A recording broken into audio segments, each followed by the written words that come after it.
Hello student, आज ਅਸੀਂ ਪੜਾਂਗੇ chapter conservation of plants and animals. ਬੱਚੋ ਕੰਜ਼ਰਵੇਸ਼ਨ ਦਾ ਮਤਲਬ ਹੁੰਦਾ ਹੈ ਸੁਰੱਖਿਆ, ਪਲਾਂਟਸ ਦਾ ਮਤਲਬ ਹੈ ਪੌਦੇ, ਐਨੀਮਲਸ ਦਾ ਮਤਲਬ ਹੈ ਜੰਤੂ। ਪੌਦੇ ਅਤੇ ਜੰਤੂਆਂ ਦੀ ਸੁਰੱਖਿਆ। ਇਹ ਬੱਚੋ ਵਰਡ ਦਾ ਕਿਉਂ ਲੋੜ ਪਈ? ਸੁਰੱਖਿਆ, ਅਸੀਂ ਪਲਾਂਟਸ ਤੇ ਐਨੀਮਲ ਨੂੰ ਸੁਰੱਖਿਆ ਪ੍ਰਦਾਨ ਕਰਨੀ ਹੈ, ਇਹਦੀ ਲੋੜ ਕਿਉਂ ਪਈ? ਕਿਉਂਕਿ ਬੱਚੋ ਅਸੀਂ ਕੀ ਕਰ ਰਹੇ ਹਾਂ, ਪਲਾਂਟਸ ਔਰ ਐਨੀਮਲਸ ਨੂੰ ਖਤਮ ਕਰ ਰਹੇ ਹਾਂ। ਔਰ ਜੇ ਅਸੀਂ ਇਹਨਾਂ ਨੂੰ ਖਤਮ ਕਰ ਦਿੱਤਾ ਤਾਂ ਸਾਡੀ ਵੀ ਹੋਂਦ ਨਹੀਂ ਰਹਿਣੀ, ਮਨੁੱਖ ਦੀ ਹੋਂਦ ਵੀ ਜਿਹੜੀ ਹੈ ਖਤਮ ਹੋ ਜਾਣੀ ਹੈ।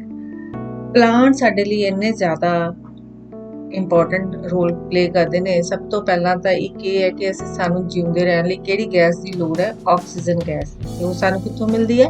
ਪਲਾਂਟਸ ਤੋਂ ਮਿਲਦੀ ਹੈ। ਔਰ ਜਿਹੜੀ ਅਸੀਂ ਕਾਰਬਨ ਡਾਈਆਕਸਾਈਡ ਛੋੜਦੇ ਹਾਂ ਤਾਂ ਪਲਾਂਟ ਜਿਹੜੇ ਆ ਆਪਣਾ ਫੂਡ ਉਹਦੇ ਨਾਲ ਜਿਹੜਾ ਬਣਾ ਲੈਂਦੇ ਨੇ। ਸੋ ਅਸੀਂ ਪਲਾਂਟਸ ਔਰ ਐਨੀਮਲਸ ਦੋਨਾਂ ਨੂੰ ਬਚਾਉਣਾ ਹੈ। ਇਸ ਚੈਪਟਰ ਦੇ ਵਿੱਚ ਪੜਾਂਗੇ ਕਿਸ ਤਰ੍ਹਾਂ ਬਚਾ ਸਕਦੇ ਹਾਂ, ਇਹਦੇ ਵਾਸਤੇ ਸਰਕਾਰ ਕੀ ਕੁਝ ਕਰ ਰਹੀ ਹੈ, ਉਹਦੇ ਬਾਰੇ ਪੜਾਂਗੇ। ਬੱਚੋ ਤੁਸੀਂ ਕੁਝ ਪੜ੍ਹੇ ਹੋਣਗੇ, national park, local wildlife sanctuary, great Nicobar biosphere reserve and tiger reserve, ਤੇ ਤੁਸੀਂ ਆਪਣੇ ਪੰਜਾਬ ਦੇ ਵਿੱਚ ਸੁਣਿਆ ਹੋਏਗਾ ਬਰਡ ਸੈਂਚੁਰੀ ਹੈ ਹਰੀਕੇ ਪੱਤਣ। ਇਹ ਕਾਹਦੇ ਲਈ ਬਣਾਈਆਂ ਜਾਂਦੀਆਂ ਨੇ ਤੇ ਇਹਨਾਂ ਦਾ ਕੀ ਪਰਪਸ ਹੈ, ਉਹ ਵੀ ਇਸ ਚੈਪਟਰ ਦੇ ਵਿੱਚ ਅਸੀਂ ਪੜਾਂਗੇ। ਸਭ ਤੋਂ ਪਹਿਲਾਂ ਆ ਜਾਂਦਾ ਬੱਚੋ ਡੀਫੋਰੈਸਟੇਸ਼ਨ ਐਂਡ ਇਟਸ ਕਾਜ਼ਸ, ਜੰਗਲਾਂ ਦੀ ਕਟਾਈ ਅਤੇ ਇਹਨਾਂ ਦੇ ਕਾਰਨ। ਜਿਸ ਤਰ੍ਹਾਂ ਮੈਂ ਦੱਸਿਆ ਕਿ ਪਲਾਂਟਸ ਔਰ ਐਨੀਮਲਸ ਖਤਮ ਹੋ ਰਹੇ ਨੇ। ਕਿਉਂ ਹੋ ਰਹੇ ਨੇ? ਕਿਉਂਕਿ ਪੋਪੂਲੇਸ਼ਨ ਵੱਧ ਰਹੀ ਹੈ। ਪੋਪੂਲੇਸ਼ਨ ਜੇ ਵੱਧ ਗਈ ਤਾਂ ਉਹਨਾਂ ਨੂੰ ਰਹਿਣ ਲਈ ਕੀ ਚਾਹੀਦਾ ਹੈ? ਘਰ ਚਾਹੀਦੇ ਨੇ। ਔਰ ਇਹਨਾਂ ਲੋਕਾਂ ਦੀਆਂ ਚੀਜ਼ਾਂ ਦੀ ਪੂਰਤੀ ਕਰਨ ਲਈ ਸਾਨੂੰ ਹੋਰ ਸਮਾਨ ਵੀ ਚਾਹੀਦਾ, ਤੇ ਉਹ ਕਿਤੇ ਬਣਦਾ ਹੈ? ਫੈਕਟਰੀਜ਼ ਲਈ। ਸੋ ਇਹਨਾਂ ਦੋਨਾਂ ਚੀਜ਼ਾਂ ਲਈ ਸਾਨੂੰ ਕਿਹਦੀ ਲੋੜ ਹੈ? ਜ਼ਮੀਨ ਦੀ। ਤਾਂ ਜ਼ਮੀਨ ਕਿੱਥੋਂ ਅਸੀਂ ਲਵਾਂਗੇ? ਅਸੀਂ ਜੰਗਲਾਂ ਨੂੰ ਕੱਟ ਕੇ ਅਸੀਂ ਉੱਥੇ ਘਰ ਜਾਂ ਫੈਕਟਰੀਆਂ ਬਣਾਉਂਦੇ ਹਾਂ। ਹੁਣ ਇੰਨੀ ਵੱਡੀ ਪੋਪੂਲੇਸ਼ਨ ਲਈ ਖਾਣੇ ਦੀ ਲੋੜ ਹੈ, ਤੇ ਖਾਣਾ ਕਿੱਥੋਂ ਮਿਲਦਾ ਹੈ? ਖਾਣੇ ਬਣਾਉਣ ਲਈ ਸਾਨੂੰ ਖੇਤਾਂ ਦੀ ਲੋੜ ਹੈ, ਤੇ ਖੇਤ ਜਿਹੜੇ ਹੈ ਅਸੀਂ ਜੰਗਲਾਂ ਨੂੰ ਕੱਟ ਕੇ ਉੱਥੇ ਅਸੀਂ ਖੇਤੀ ਕਰ ਰਹੇ ਹਾਂ।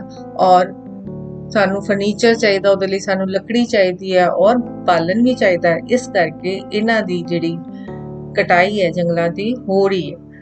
ਬੱਚੋ ਇਸ ਤੋਂ ਇਲਾਵਾ ਕਈ ਵਾਰੀ ਨੈਚੁਰਲ ਚੀਜ਼ਾਂ ਵੀ ਹੋ ਜਾਂਦੀਆਂ ਨੇ, ਨੈਚੁਰਲ ਕਾਰਨ ਵੀ ਨੇ। ਜਿਸ ਤਰ੍ਹਾਂ ਕਈ ਵਾਰੀ ਜੰਗਲਾਂ ਨੂੰ ਅੱਗ ਲੱਗ ਜਾਂਦੀ ਹੈ ਤਾਂ ਸੋਕਾ ਪੈ ਜਾਂਦਾ ਹੈ, ਤਾਂ ਵੀ ਜਿਹੜੇ ਜੰਗਲ ਹੈ ਉਹ ਨਸ਼ਟ ਹੋ ਜਾਂਦੇ ਹਨ। ਨੈਕਸਟ ਆ ਗਿਆ ਬੱਚੋ ਕੰਸੀਕੁਐਂਸਿਸ ਆਫ ਡੀਫੋਰੈਸਟੇਸ਼ਨ। ਜਿਹੜੇ ਅਸੀਂ ਜੰਗਲ ਕੱਟ ਰਹੇ ਹਾਂ ਤਾਂ ਇਹਨਾਂ ਦਾ ਕੀ ਨਤੀਜੇ ਨਿਕਲਣਗੇ? ਸਭ ਤੋਂ ਪਹਿਲਾਂ ਮੈਂ ਦੱਸਿਆ ਕਿ ਸਾਨੂੰ ਜਿਉਂਦੇ ਰਹਿਣ ਲਈ ਕਿਹੜੀ ਗੈਸ ਦੀ ਲੋੜ ਹੈ? ਆਕਸੀਜਨ ਦੀ। ਤੇ ਆਕਸੀਜਨ ਗੈਸ ਕੌਣ ਦਿੰਦਾ? ਪਲਾਂਟਸ ਦਿੰਦੇ ਨੇ। ਜਿਹੜੇ ਬਦਲੇ ਅਸੀਂ ਕਾਰਬਨ ਡਾਈਆਕਸਾਈਡ ਛੱਡਦੇ ਹਾਂ ਉਹ ਕੌਣ ਲੈਂਦਾ ਹੈ? ਪਲਾਂਟਸ ਲੈਂਦੇ ਨੇ। ਤੇ ਪਲਾਂਟਸ ਜਦੋਂ ਘਟ ਗਏ ਤਾਂ ਉਹ ਗਰਮੀ ਇੰਨੀ ਵੱਧ ਜਾਣੀ ਹੈ, ਟੈਂਪਰੇਚਰ ਇੰਨਾ ਵੱਧ ਜਾਣਾ ਹੈ, ਤਾਂ ਕੀ ਹੋਏਗਾ? ਪੋਲਿਊਸ਼ਨ ਲੈਵਲ ਵਧੇਗਾ, ਟੈਂਪਰੇਚਰ ਵਧੇਗਾ, ਤੇ ਕਾਰਬਨ ਡਾਈਆਕਸਾਈਡ ਦੀ ਮਾਤਰਾ ਵਧਣ ਦੇ ਨਾਲ ਇਹ ਸਾਰਾ ਕੁਝ ਲੈਵਲ ਜਿਹੜਾ ਅਪ ਹੋ ਜਾਏਗਾ, ਤੇ ਪਾਣੀ ਦਾ ਜਿਹੜਾ ਲੈਵਲ ਆ ਉਹ ਡਾਊਨ ਹੋ ਜਾਏਗਾ। ਇਸੇ ਤਰ੍ਹਾਂ ਜੇ ਅਗਰ ਅਸੀਂ ਲਗਾਤਾਰ ਜੰਗਲ ਕੱਟਦੇ ਰਹੇ ਤਾਂ ਰੇਨਫਾਲ ਤੇ ਫਰਟੀਲਿਟੀ ਆਫ ਦੀ ਸੋਇਲ ਦੇ ਵਿੱਚ ਕਮੀ ਆ ਜਾਏਗੀ, ਵਰਖਾ ਘੱਟ ਹੋਏਗੀ, ਅਤੇ ਮਿੱਟੀ ਦੀ ਜਿਹੜੀ ਫਰਟੀਲਿਟੀ ਹੈ ਉਹ ਵੀ ਘੱਟ ਹੋ ਜਾਏਗੀ। ਔਰ ਨੈਚੁਰਲ ਜਿਹੜੇ ਦੱਸੇ ਕੈਲਾਮਾਈਟਸ, ਫਲੱਡ ਤੇ ਡਰੌਟਸ ਜਿਹੜੇ ਆ ਜਾਣਗੇ। ਨੈਕਸਟ ਹੈ ਬੱਚਿਓ, ਜਿਹੜੀ ਇਹ ਕਾਰਬਨ ਡਾਈਆਕਸਾਈਡ ਦੀ ਮਾਤਰਾ ਵੱਧ ਜਾਂਦੀ ਹੈ ਤਾਂ ਉਹਦੇ ਨਾਲ ਕੀ ਹੋ ਰਹੀ ਹੈ? ਗਲੋਬਲ ਵਾਰਮਿੰਗ ਦੇ ਨਾਲ ਜਿਹੜਾ ਵਾਟਰ ਸਾਈਕਲ ਡਿਸਟਰਬ ਹੋ ਜਾਏਗਾ ਤੇ ਸੋਕਾ ਪੈ ਜਾਏਗਾ।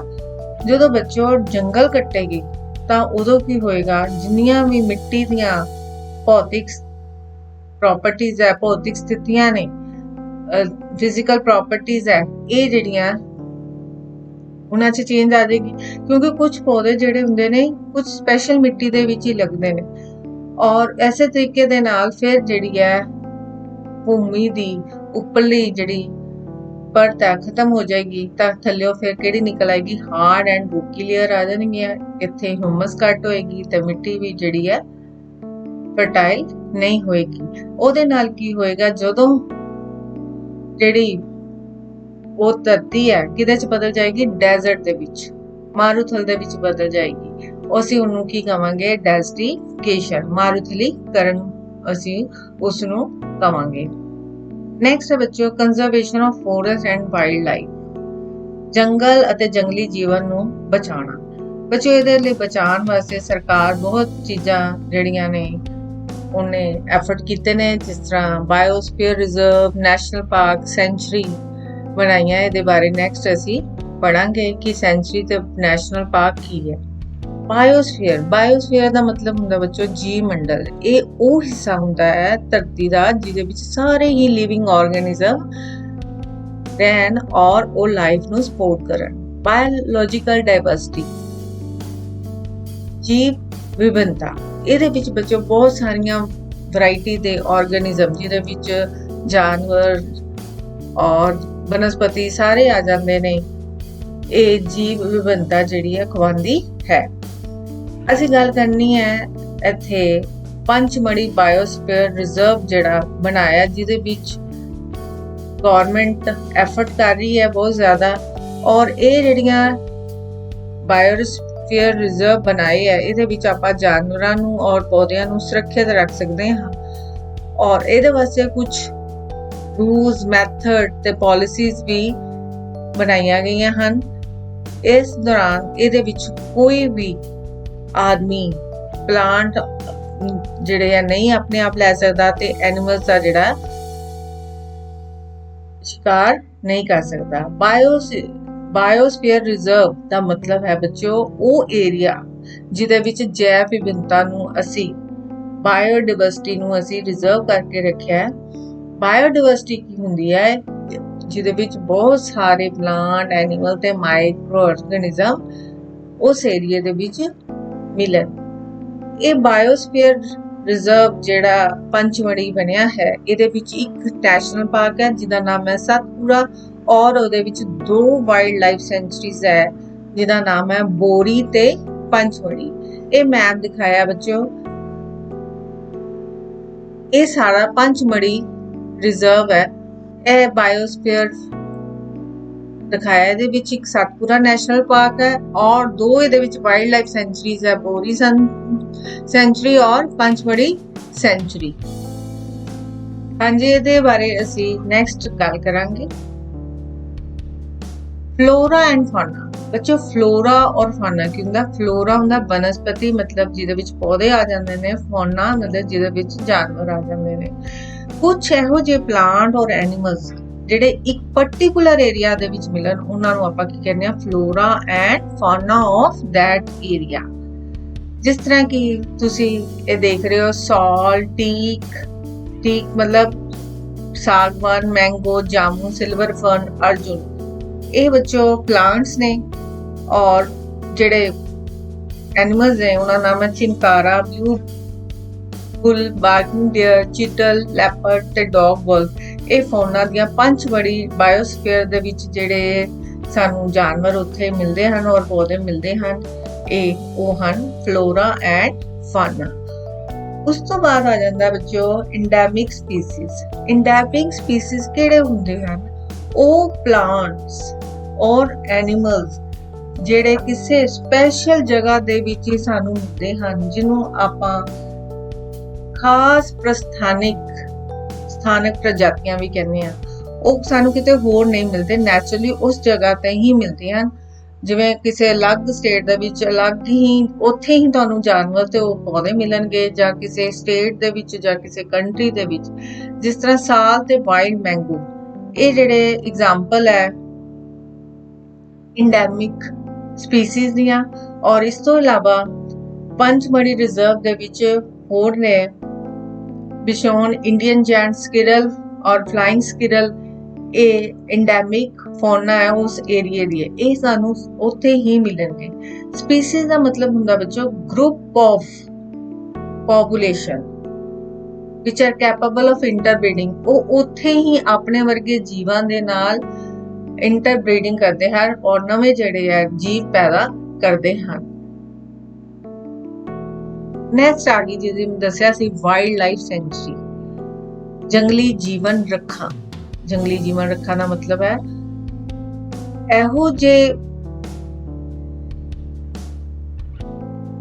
ਇਹੋ ਜਿਹੇ ਰੱਖਾਂ ਜਿੱਥੇ ਅਸੀਂ ਜੰਗਲੀ ਜਾਨਵਰਾਂ ਨੂੰ ਪ੍ਰੋਟੈਕਸ਼ਨ ਪ੍ਰੋਵਾਈਡ ਕਰਦੇ ਹਨ, ਉਹਨਾਂ ਦੀਆਂ ਰਹਿਣ ਦੇ ਲਈ ਅਨੁਕੂਲ ਹਾਲਾਤ ਦਿੰਦੇ ਹਾਂ, ਔਰ ਉੱਥੇ ਪੋਚਿੰਗ ਜਾਨਵਰਾਂ ਨੂੰ ਮਾਰਨਾ ਔਰ ਪਕੜਨਾ ਜਿਹੜਾ ਬਿਲਕੁਲ ਮਨਾ ਹੈ। ਉੱਥੇ ਇਹੋ ਜਿਹੇ ਐਨੀਮਲਸ ਨੇ ਜਿਵੇਂ ਬਲੈਕ ਬਕ, ਕਾਲਾ ਹਿਰਨ, ਵਾਈਟ ਆਈਡ ਬਕ, ਸਫੇਦ ਅੱਖ ਵਾਲਾ ਹਿਰਨ, ਐਲੀਫੈਂਟ, 골ਡਨ ਕੈਟ, ਸੁਨਹਿਰੀ ਬਿੱਲੀ, ਪਿੰਕ ਹੈਡਡ ਡਕ, ਪਿੰਕ ਸਿਰ ਵਾਲੀ ਬਤਖ, ਗੁਲਾਬੀ ਸਿਰ ਵਾਲੀ ਬਤਖ, ਘੜਿਆਲ, ਮਾਰਸ਼, ਕ੍ਰੋਕੋਡਾਈਲ, ਦਲਦਲੀ ਮਗਰਮੱਛ, ਪਾਇਥਨ, ਅਜਗਰ ਤੇ ਰਾਈਨੋਸੌਰਸ ਗੈਂਡਾ। ਇਹ ਸਾਨੂੰ ਅਸੀਂ ਉੱਥੇ ਸੰਭਾਲ ਕੇ ਰੱਖਿਆ ਹੈ। ਇੰਡੀਅਨ ਸੈਂਚੁਰੀਜ਼ ਦੇ ਵਿੱਚ ਹੋਰ ਵੀ ਲੈਂਡਸਕੇਪ ਜਿਹੜੇ ਹੈ ਜਾਂ ਮਾਊਂਟੇਨ ਬਣਾ ਕੇ ਫੋਰੈਸਟ ਉਹਨਾਂ ਨੂੰ ਉੱਥੇ ਰੱਖਿਆ ਹੋਇਆ ਹੈ। ਪਰ ਫਿਰ ਵੀ ਕੁਝ ਲੋਕ ਜਿਹੜੇ ਆਲੇ ਦੁਆਲੇ ਰਹਿੰਦੇ ਨੇ ਉਹ ਫਿਰ ਵੀ ਉਹਨਾਂ ਦਾ ਕੁਝ ਨਾ ਕੁਝ ਨੁਕਸਾਨ ਉਹਨਾਂ ਨੂੰ ਪਹੁੰਚਾਉਂਦੇ ਹਨ। ਨੈਕਸਟ ਆ ਗਿਆ ਨੈਸ਼ਨਲ ਪਾਰਕ ਜਾਂ ਜਿਹਨੂੰ ਆਪਾਂ ਕਹਿੰਦੇ ਆ ਰਾਸ਼ਟਰੀ ਪਾਰਕ। ਇਹਦੇ ਵਿੱਚ ਕੁਝ ਐਸੀ ਐਨੀਮਲ ਨੂੰ ਰਿਜ਼ਰਵ ਕਰਕੇ ਇਹਨਾਂ ਕੁਝ ਐਨੀਮਲਸ ਰਿਜ਼ਰਵਸ ਬਣਾਈਆਂ ਨੇ ਜਿਹਦੇ ਵਿੱਚ ਅਸੀਂ ਉਹਨਾਂ ਦੀ ਦੇਖਭਾਲ ਕਰਦੇ ਹਾਂ। ਸਤਪੁਰਾ ਨੈਸ਼ਨਲ ਪਾਰਕ ਜਿਹੜਾ ਹੈ ਪਹਿਲਾ ਰਿਜ਼ਰਵ ਫੋਰੈਸਟ ਹੈ ਇੰਡੀਆ ਦਾ, ਔਰ ਇੱਥੇ ਸਭ ਤੋਂ ਫਾਈਨ ਜਿਹੜੀ ਹੈ ਟੀਕ ਸਾਗਵਾਨ ਦੀ ਜਿਹੜੀ ਲੱਕੜੀ ਵੀ ਇੱਥੇ ਹੀ ਮਿਲਦੀ ਹੈ। ਇਹਦੇ ਵਿੱਚ 55 ਰੌਕ ਸ਼ੈਲਟਰ ਗੁਫਾਵਾਂ ਨੇ, ਔਰ ਜਿੱਥੇ ਉੱਥੇ ਉਹਨਾਂ ਦੇ ਉੱਪਰ ਐਨੀਮਲਸ ਜਾਂ ਆਦਮੀ ਦੇ ਲੜਨ ਦੀਆਂ, ਸ਼ਿਕਾਰ ਕਰਨ ਦੀਆਂ ਔਰ ਡਾਂਸ ਕਰਨ ਦੀਆਂ ਜਿਹੜੀਆਂ ਪੇਂਟਿੰਗਸ ਵੀ ਬਣੀਆਂ ਹੋਈਆਂ ਨੇ। ਸਤਪੁਰਾ ਟਾਈਗਰ ਰਿਜ਼ਰਵ ਬੱਚੋ ਇੱਥੇ ਚੱਲਦਾ ਹੈ ਪ੍ਰੋਜੈਕਟ ਟਾਈਗਰ। ਹਾਂਜੀ ਬੱਚੋ, ਪ੍ਰੋਜੈਕਟ ਟਾਈਗਰ ਕੀ ਹੈ? ਟਾਈਗਰ ਸਾਡਾ ਜਦੋਂ 1900 ਦੇ ਵਿੱਚ ਦੁਨੀਆ ਵਿੱਚ 1 ਲੱਖ ਦੇ ਤਕਰੀਬਨ ਟਾਈਗਰ ਸੀ, ਪਰ ਗਿਣਤੀ ਜਿਹੜੀ ਹੈ ਹੁਣ ਤਕਰੀਬਨ 3890 ਰਹਿ ਗਈ ਹੈ। 2008 ਦੇ ਵਿੱਚ ਭਾਰਤ ਦੇ ਵਿੱਚ ਜਿਹੜੀ ਇਹਦੀ ਗਿਣਤੀ ਸੀ ਉਹ 1411 ਸੀ। ਲੋਕ ਇਹਦਾ ਬਹੁਤ ਸ਼ਿਕਾਰ ਕਰਦੇ ਨੇ ਕਿਉਂਕਿ ਇਹਦੀ ਜਿਹੜੀ ਖਾਲ ਤੋਂ ਬਹੁਤ ਸਾਰੀਆਂ ਚੀਜ਼ਾਂ ਬਣਾਈਆਂ ਜਾਂਦੀਆਂ ਨੇ ਤੇ ਸ਼ਿਕਾਰ ਕਰਨ ਦੇ ਵਿੱਚ ਆਪਣਾ ਇਹਦਾ ਮਾਣ ਮਹਿਸੂਸ ਕਰਦੇ ਨੇ। ਟਾਈਗਰ ਪ੍ਰੋਜੈਕਟ ਜਿਹੜਾ 1 ਅਪ੍ਰੈਲ 1973 ਦੇ ਵਿੱਚ ਸਟਾਰਟ ਹੋਇਆ ਸੀ। ਇਸ ਤੋਂ ਇਲਾਵਾ ਇੱਥੇ ਹੋਰ ਵੀ ਬਫੈਲੋ, ਬਾਰਾਸਿੰਗਾ ਜਿਹੜਾ ਸਤਪੁਰਾ ਨੈਸ਼ਨਲ ਪਾਰਕ ਦੇ ਵਿੱਚ ਮਿਲਦਾ ਸੀ, ਪਰ ਹੁਣ ਕੀ ਹੈ ਇਹ ਖਤਮ ਹੋਣ ਜਾ ਰਹੇ ਨੇ, ਖਾਤਮੇ ਦੀ ਕਗਾਰ ਦੇ ਨੇ। ਇਸ ਕਰਕੇ ਇਹਨਾਂ ਨੂੰ ਆਪਾਂ ਕੀ ਕਹਿੰਦੇ ਆ, ਇੰਡੇਂਜਰਡ ਐਨੀਮਲਸ। ਇਹ ਤੁਸੀਂ ਦੇਖ ਰਹੇ ਹੋ ਵਾਈਟ ਬਫੈਲੋ ਔਰ ਜਿਹੜਾ ਬਾਰਾਸਿੰਗਾ। ਵੱਡੇ ਜਾਨਵਰ ਤਾਂ ਬੱਚੋ ਖਾਤਮੇ ਦੀ ਕਗਾਰ ਤੇ ਹੈ ਜਾਂ ਇੰਡੇਂਜਰਡ ਹੈ, ਪਰ ਇਸ ਤੋਂ ਇਲਾਵਾ ਛੋਟੇ ਜਾਨਵਰ ਜਿਸ ਤਰ੍ਹਾਂ ਕਿ ਸਨੇਕਸ, ਲਿਜ਼ਰਡ, ਬੈਟਸ, ਆਊਲਸ, ਇਹਨਾਂ ਨੂੰ ਖਤਮ ਹੋਣ ਜਾ ਰਹੇ ਨੇ। ਜੇ ਇਹ ਖਤਮ ਹੋ ਜਾਂਦੇ ਨੇ ਸਾਰੇ ਤਾਂ ਸਾਡੇ ਜਿਹੜਾ ਫੂਡ ਚੇਨ, ਫੂਡ ਵੈਬ ਤੁਸੀਂ 7th ਕਲਾਸ 'ਚ ਪੜ੍ਹੀ ਹੈ, ਉਹਦੇ ਤੇ ਵੀ ਬਹੁਤ ਜ਼ਿਆਦਾ ਅਸਰ ਹੋਏਗਾ। ਨੈਕਸਟ ਆ ਗਿਆ ਬੱਚਿਓ ਈਕੋਸਿਸਟਮ। ਈਕੋਸਿਸਟਮ ਕੀ ਹੈ? ਈਕੋਸਿਸਟਮ ਜਿਹਨੂੰ ਆਪਾਂ ਪ੍ਰਸਥਿਤਿਕ ਪ੍ਰਬੰਧ ਵੀ ਕਹਿੰਦੇ ਆ, ਜਿਹੜਾ ਕਿ ਪਲਾਂਟ, ਐਨੀਮਲਸ, ਮਾਈਕਰੋ ਆਰਗੇਨਿਜ਼ਮ ਔਰ ਇਸ ਤੋਂ ਇਲਾਵਾ ਨੋਨ ਲਿਵਿੰਗ ਕੰਪੋਨੈਂਟਸ ਜਿਸ ਤਰ੍ਹਾਂ ਕਿ ਕਲਾਈਮੇਟ, ਸੋਇਲ, ਰਿਵਰਸ, ਡੈਲਟਾ ਦੇ ਨਾਲ ਮਿਲ ਕੇ ਬਣਿਆ ਹੈ। ਨੈਕਸਟ ਹੈ red data book. Red data book ਕੀ ਹੈ ਬੱਚੋ? ਇੱਕ ਇਹੋ ਜਿਹੀ ਬੁੱਕ ਜਿਹਦੇ ਵਿੱਚ ਕੁਝ ਐਨੀਮਲਸ ਜਿਹੜੇ ਖਤਰੇ 'ਚ ਨੇ ਜਾਂ ਖਤਮ ਹੋ ਚੁੱਕੇ ਨੇ ਜਾਂ ਖਤਮ ਹੋਣ ਵਾਲੇ ਨੇ, ਉਹਨਾਂ ਦਾ ਇਹਦੇ ਵਿੱਚ ਰਿਕਾਰਡ ਰੱਖਿਆ ਜਾਂਦਾ ਹੈ। ਰੈਡ ਡਾਟਾ ਬੁੱਕ ਕੀ ਹੈ? Very important question, ਬਹੁਤ ਵਾਰ ਆ ਜਾਂਦਾ ਹੈ। Red data book is a source book which keeps a record of all the endangered animals and plants. Red data book internationally is maintained by an organization, or India also maintain red data book for plant and animals found in India. ਇਹ ਸਾਰੀਆਂ ਕੰਟਰੀਆਂ ਦੇ ਵਿੱਚ ਇਹਦਾ record ਜਿਹੜਾ ਰੱਖਿਆ ਜਾਂਦਾ ਹੈ। ਨੈਕਸਟ ਆ ਗਿਆ ਮਾਈਗ੍ਰੇਸ਼ਨ। ਮਾਈਗ੍ਰੇਸ਼ਨ ਦਾ ਮਤਲਬ ਹੈ ਪ੍ਰਵਾਸੀ। ਕਈ ਵਾਰ ਤੁਸੀਂ ਜਿਸ ਤਰ੍ਹਾਂ ਮੈਂ ਤੁਹਾਨੂੰ ਪਹਿਲੇ ਦੱਸਿਆ ਹਰੀਕੇ ਪੱਤਨ ਹੈ ਫਿਰੋਜ਼ਪੁਰ ਜ਼ਿਲ੍ਹੇ ਦੇ ਵਿੱਚ, ਉੱਥੇ ਬਰਡਸ, ਉਹ ਵਾਈਲਡ ਲਾਈਫ ਸੈਂਚੁਰੀ ਹੈ ਹਰੀਕੇ ਪੱਤਨ, ਜਿਹੜੇ ਕਈ ਜਗ੍ਹਾ ਜਿੱਥੇ ਠੰਡੀਆਂ ਹੁੰਦੀਆਂ ਨੇ ਪੰਛੀ ਉੱਡ ਕੇ ਪੰਛੀ ਉੱਥੇ ਰਹਿੰਦੇ ਨੇ, ਪਰ ਜਦੋਂ ਉੱਥੇ ਟੈਂਪਰੇਚਰ ਬਦਲਣ ਲੱਗਦਾ ਹੈ ਤਾਂ ਉਹ ਉੱਡ ਕੇ ਕਿਸੇ ਦੂਸਰੇ ਸਟੇਟ, ਕਿਸੇ ਦੂਸਰੇ ਸ਼ਹਿਰ ਜਾਂ ਕਿਸੇ ਦੂਸਰੀ ਕੰਟਰੀ ਦੇ ਵਿੱਚ ਜਿਹੜੇ ਆ ਚਲੇ ਜਾਂਦੇ ਨੇ। ਉੱਥੇ ਉਹ ਆਪਣੇ ਅੰਡੇ ਦਿੰਦੇ ਹਨ। ਫਿਰ ਕਿਉਂਕਿ ਉਹਨਾਂ ਨੂੰ ਉੱਥੇ ਜਿਹੜਾ ਟੈਂਪਰੇਚਰ ਹੈ ਆਪਣੇ ਹੀ ਏਰੀਏ ਵਰਗਾ ਮਿਲ ਜਾਂਦਾ ਹੈ। ਫਿਰ ਉਸ ਤੋਂ ਬਾਅਦ ਜਦੋਂ ਟੈਂਪਰੇਚਰ ਠੀਕ ਹੋ ਜਾਂਦਾ ਹੈ ਤਾਂ ਵਾਪਸ ਉਹ ਆਪਣੇ ਦੇਸ਼ ਜਾਂ ਸ਼ਹਿਰ ਜਿਹੜੇ ਆ ਜਾਂ ਸਟੇਟ 'ਚ ਚਲੇ ਜਾਂਦੇ ਨੇ। ਅਸੀਂ ਉਹਨਾਂ ਨੂੰ ਕੀ ਕਹਿੰਦੇ ਆ, ਮਾਈਗ੍ਰੇਟਰੀ ਬਰਡਸ। ਨੈਕਸਟ ਆ ਗਿਆ recycling of paper. Recycling of paper ਕੀ ਹੈ ਬੱਚੋ? ਤੁਹਾਨੂੰ ਪਤਾ ਹੈ 1 ਟਨ ਬਣਾਉਣ ਵਾਸਤੇ ਪੇਪਰ ਨੂੰ ਸਾਨੂੰ 17 ਵੱਡੇ ਦਰਖਤ ਕੱਟਣੇ ਪੈਂਦੇ ਨੇ। ਇਸ ਕਰਕੇ ਸਾਨੂੰ ਪੇਪਰਾਂ ਨੂੰ ਬਚਾਉਣਾ ਚਾਹੀਦਾ ਹੈ ਔਰ ਘੱਟੋ ਘੱਟ ਉਹਨੂੰ 5 ਤੋਂ 7 ਵਾਰੀ ਰੀਸਾਈਕਲ ਕਰਨਾ ਚਾਹੀਦਾ ਹੈ। ਤਾਂ ਸਾਨੂੰ ਪੇਪਰ ਜਿਹੜੇ ਆ ਫਾੜਨੇ ਨਹੀਂ ਚਾਹੀਦੇ, ਕਿਉਂਕਿ ਪੇਪਰ ਸਾਡੀ ਬਹੁਤ ਜ਼ਰੂਰਤ ਹੈ ਅੱਜ। ਤਾਂ ਪੇਪਰ ਨੂੰ ਬਣਾਉਣ ਵਾਸਤੇ ਸਾਨੂੰ ਬਹੁਤ ਸਾਰੇ ਪੇੜਾਂ ਨੂੰ ਕੱਟਣਾ ਪੈਂਦਾ ਹੈ।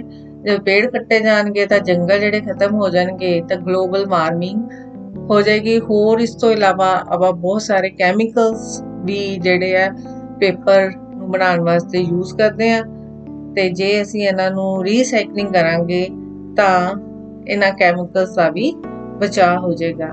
ਨੈਕਸਟ ਵਰਡ ਹੈ ਬੱਚੋ ਡੀਫੋਰੈਸਟੇਸ਼ਨ। ਜੰਗਲ ਦੁਬਾਰਾ ਲਗਾना ਜਾਂ ਜੰਗਲ ਸਥਾਪਨ ਕਰਨਾ।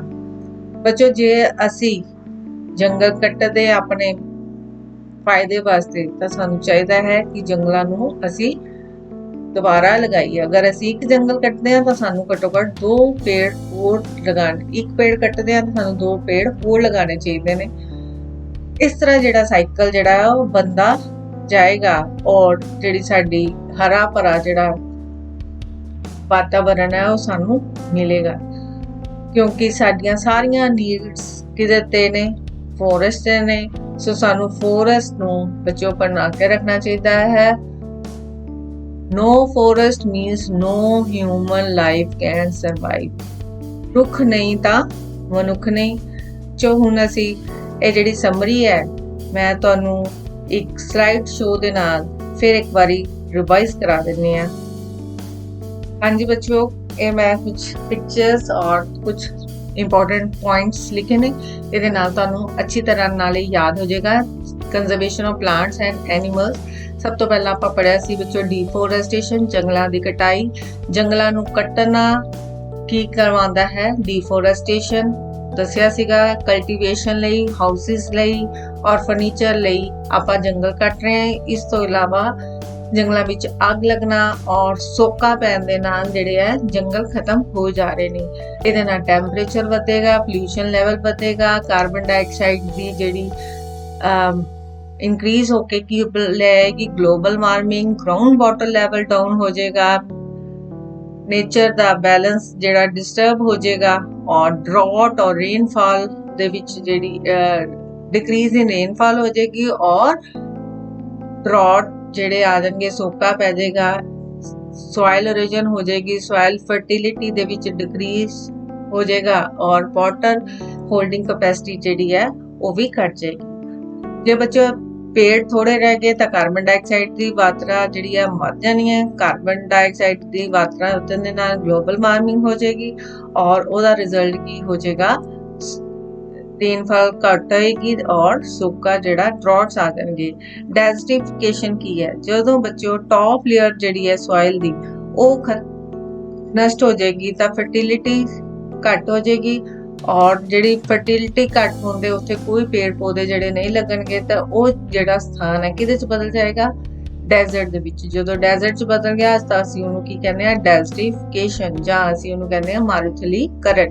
ਨੈਕਸਟ ਹੈ conservation of forest and wildlife. 3 ਚੀਜ਼ਾਂ ਜ਼ਰੂਰ ਯਾਦ ਰੱਖਣੀਆਂ ਨੇ। ਬਾਇਓਸਫੀਅਰ ਰਿਜ਼ਰਵ, ਜੀ ਮੰਡਲ ਰੱਖਾਂ, national park, wildlife sanctuary.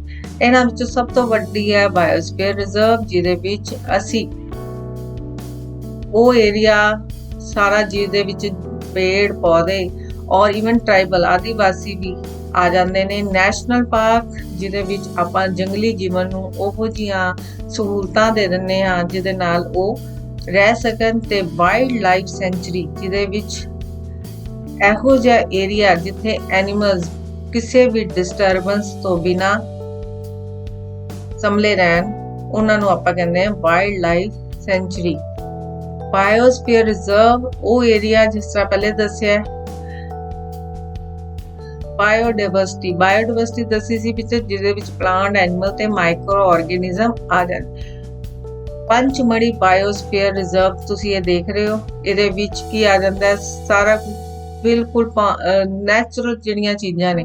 ਇਹਦੇ ਵਿੱਚ ਸਾਡੇ ਕੋਲ ਇੱਕ ਨੈਸ਼ਨਲ ਪਾਰਕ ਹੈ ਸਤਪੁਰਾ ਤੇ 2 ਵਾਈਲਡ ਲਾਈਫ ਸੈਂਚੁਰੀਜ਼ ਨੇ। ਕਿਹੜੀ ਬੋਰੀ ਤੇ ਪੰਚਮੜੀ। ਇੰਡੈਮਿਕ ਸਪੀਸੀਜ਼ ਕਿਹੜੀਆਂ ਨੇ, ਸਥਾਨਕ ਪ੍ਰਜਾਤੀਆਂ ਸਿਰਫ ਪਰਟੀਕੂਲਰ ਏਰੀਆ ਦੇ ਵਿੱਚ ਮਿਲਣ, ਉਹਨਾਂ ਨੂੰ ਆਪਾਂ ਕਹਿੰਦੇ ਆ ਇੰਡੈਮਿਕ ਸਪੀਸੀਜ਼। ਜਿਵੇਂ ਸਾਲ ਤੇ ਵਾਈਲਡ ਮੈਂਗੋ, ਇਹ ਪਲਾਂਟਸ ਨੇ ਜਿਨ੍ਹਾਂ ਨੂੰ ਆਪਾਂ ਫਲੋਰਾ ਕਹਿੰਦੇ ਆ। ਪੰਚਮੜੀ ਬਿਸ਼ੌਨ ਇੰਡੀਅਨ ਜੈਂਟ ਸਕਿਰਲ ਔਰ ਫਲਾਈਂਗ ਸਕਿਰਲ, ਇਹ ਜਿਹੜੇ ਆ ਫੌਨਾ ਹੈ ਉਸ ਏਰੀਆ ਦੀ। ਨੈਕਸਟ ਆ ਗਿਆ ਬੱਚੋ ਵਾਈਲਡ ਲਾਈਫ ਸੈਂਚੁਰੀ ਜਿੱਥੇ ਆਪਾਂ ਕਿਸੇ ਡਿਸਟਰਬੈਂਸ ਤੋਂ ਬਿਨਾ ਜੀਵਾਂ ਨੂੰ ਰੱਖਦੇ ਹਨ ਔਰ ਉੱਥੇ ਐਨੀਮਲਸ ਦਾ ਸ਼ਿਕਾਰ ਕਰਨਾ ਮਨਾ ਹੈ।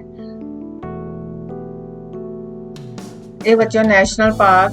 ਨੈਕਸਟ ਹੈ ਪ੍ਰੋਜੈਕਟ ਟਾਈਗਰ, ਜਿਹਦੇ ਬਾਰੇ ਹੁਣੇ ਦੱਸਿਆ ਕਿ 1973 ਦੇ ਵਿੱਚ ਇਹ ਪ੍ਰੋਜੈਕਟ ਸਟਾਰਟ ਹੋਇਆ ਸੀ ਟਾਈਗਰਸ ਨੂੰ ਬਚਾਉਣ ਲਈ। ਰੈੱਡ ਡਾਟਾ ਬੁੱਕ ਜਿਹਦੇ ਵਿੱਚ ਸਾਰਾ ਰਿਕਾਰਡ ਰੱਖਿਆ ਜਾਂਦਾ ਹੈ ਕਿ ਕਿਹੜੀ ਸਪੀਸੀਜ਼ ਇੰਡੇਂਜਰਡ 'ਚ ਹੈ, ਕਿਹੜਾ ਪੌਦੇ ਇੰਡੇਂਜਰਡ ਨੇ, ਇਹਦਾ ਸਾਰਾ ਰਿਕਾਰਡ ਸਾਰੀਆਂ ਕੰਟਰੀਜ਼ ਰੱਖਦੀਆਂ ਨੇ। ਇਹਨਾਂ ਨੂੰ ਨਾਮ ਦਿੱਤਾ ਹੈ ਰੈੱਡ ਡਾਟਾ ਬੁੱਕ। ਇੰਡੇਂਜਰਡ ਐਨੀਮਲਸ ਉਹ ਐਨੀਮਲਸ ਜਿਹੜੇ ਖਤਮ ਹੋ ਚੁੱਕੇ ਨੇ ਜਾਂ ਖਤਮ ਹੋਣ ਵਾਲੇ ਨੇ। ਜਿਸ ਤਰ੍ਹਾਂ ਤੁਸੀਂ ਇਹ ਦੇਖ ਰਹੇ ਹੋ ਡਾਇਨਾਸੋਰ ਖਤਮ ਹੋ ਚੁੱਕਾ ਹੈ। ਕੁਝ ਇਹੋ ਜਿਹੇ ਹਾਲਾਤ ਹੋਏ ਹੋਣ, ਉਹਨਾਂ ਨੂੰ ਰਹਿਣ ਦੀ ਪ੍ਰੋਪਰ ਚੀਜ਼ ਨਹੀਂ ਮਿਲੀ ਤਾਂ ਉਹ ਇਸ ਹਾਲਾਤ ਤੋਂ ਖਤਮ ਹੋ ਗਏ। ਔਰ ਹੁਣ ਕੁਝ ਹੋਰ ਵੀ ਐਨੀਮਲਸ ਜਿਹੜੇ ਆ ਖਤਮ ਹੋਣ ਦੇ, ਜਿਸ ਤਰ੍ਹਾਂ ਟਾਈਗਰ ਦੀ ਗੱਲ ਕੀਤੀ, ਇਹ ਖਤਮ ਹੋਣ ਦੀ ਕਗਾਰ ਤੇ ਨੇ। ਨੈਕਸਟ ਆ ਗਿਆ ਜੀ ਈਕੋਸਿਸਟਮ ਦੱਸਿਆ ਕਿ ਜਿਹਦੇ ਵਿੱਚ ਪੇੜ ਪੌਦੇ, ਜਿਹਦੇ ਵਿੱਚ ਲਿਵਿੰਗ ਤੇ ਨਾਨ ਲਿਵਿੰਗ ਚੀਜ਼ਾਂ ਜਿਵੇਂ plant, animals, microorganism. Non living ਜਿਵੇਂ ਪਾਣੀ, ਮਿੱਟੀ ਔਰ ਕਲਾਈਮੇਟ, ਇਹ ਦੋਨੋਂ ਮਿਲ ਕੇ ਕੀ ਬਣਾਉਂਦੇ ਨੇ ਈਕੋਸਿਸਟਮ। ਮਾਈਗ੍ਰੇਸ਼ਨ, ਜਦੋਂ ਬਰਡਸ ਇੱਕ ਜਗ੍ਹਾ ਤੋਂ ਉੱਡ ਕੇ ਦੂਜੀ ਜਗ੍ਹਾ ਤੇ ਆਪਣੇ ਅੰਡੇ ਦੇਣ ਚਲੇ ਜਾਂਦੇ ਹਨ, ਉਹਨਾਂ ਨੂੰ ਆਪਾਂ ਕੀ ਕਹਿੰਦੇ ਆ ਮਾਈਗ੍ਰੇਟਰੀ ਬਰਡਸ। ਨੈਕਸਟ ਆ ਬੱਚੋ ਰੀਸਾਈਕਲਿੰਗ ਆਫ ਪੇਪਰ। ਸਾਨੂੰ ਪੇਪਰ ਨੂੰ ਬਚਾਉਣਾ ਚਾਹੀਦਾ ਹੈ। ਸਾਨੂੰ ਰੀਫੋਰੈਸਟੇਸ਼ਨ, ਜੰਗਲਾਂ ਦਾ ਪੁਨਰ ਸਥਾਪਿਤ ਕਰਨਾ ਚਾਹੀਦਾ ਹੈ। ਅਗਰ ਅਸੀਂ ਪੇੜਾਂ ਨੂੰ ਆਪਣੇ ਮਤਲਬ ਲਈ ਕੱਟ ਰਹੇ ਹਾਂ ਤਾਂ ਸਾਨੂੰ ਉਹਨਾਂ ਨੂੰ ਫਿਰ ਲਗਾਉਣਾ ਜ਼ਰੂਰ ਚਾਹੀਦਾ ਹੈ। ਹੋਪ ਤੁਹਾਨੂੰ ਇਹ ਲੈਸਨ ਸਮਝ ਆ ਗਿਆ ਹੋਵੇਗਾ। Thank you.